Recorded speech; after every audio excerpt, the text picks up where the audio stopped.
What a great question. I've actually talked to a lot of executives, managers, people in leadership roles about this very question. Why do workers take risks? It just seems so silly to, again, take an unnecessary risk. What people need to realize is risk comes with rewards. There's a reason why they're taking these risks. And it really all comes down to the work culture. A culture can be defined as the beliefs and values and practices, what's normal for that culture. Well, if it's normal to put production and work ahead of safety, that's the way it's going to be then. There's going to be a lot of risks taken. What we need to realize, and people in leadership roles especially need to realize, is we take risks for a reason. Everything we do, according to psychology, is based on three motivators. We have three motivations for most of our activities, for most of the things that we do, the choices we make. And those motivations are the desire for reward, the avoidance of pain, and the conservation of energy. So let's take a quick look at those and see how they line up with safety behavior.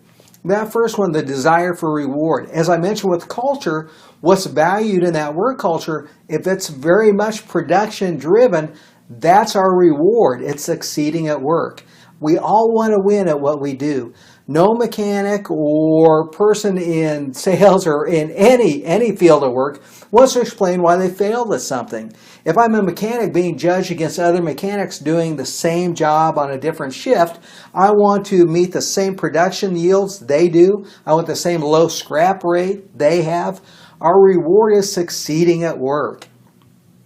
Now that second thing, the avoidance of pain. When it comes to understanding pain, we have to understand really two perspectives. The first perspective with avoidance of pain is we need to realize that most often than not, we worry about emotional pain over physical pain.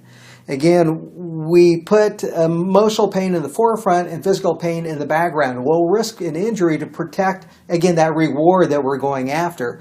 Another thing that we need to realize when it comes to pain is we don't believe as humans technically that we're going to get hurt anyway. There's something in our psyche that says, you know what, it's not going to happen to me.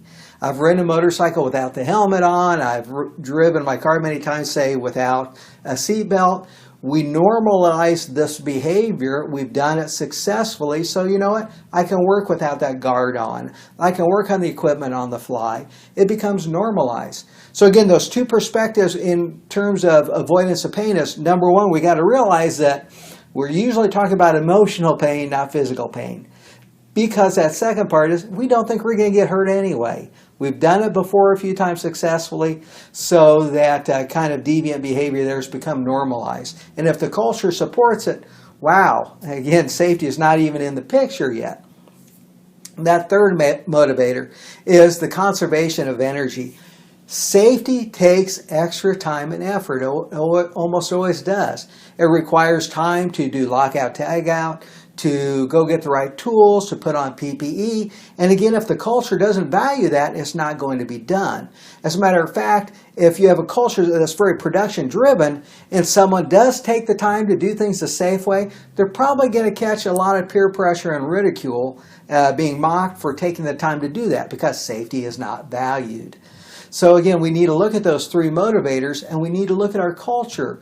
Where is the momentum? Again, people will go with the path of least resistance. So if there's more momentum and energy towards getting the production done or succeeding, probably we're not going to give a whole lot of time and effort and thought to safety.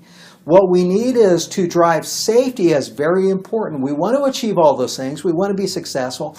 But you know what? People want that too, so you don't really need to promote that. You need to promote safety. We need to identify hazards and put safety measures, control measures in place so that people don't have to take risks. People shouldn't have to risk injury to earn a paycheck. So we need to put in that safety culture. We need to find out why people are taking risks. And again, mitigate that, shift that culture, make safety more important than it is.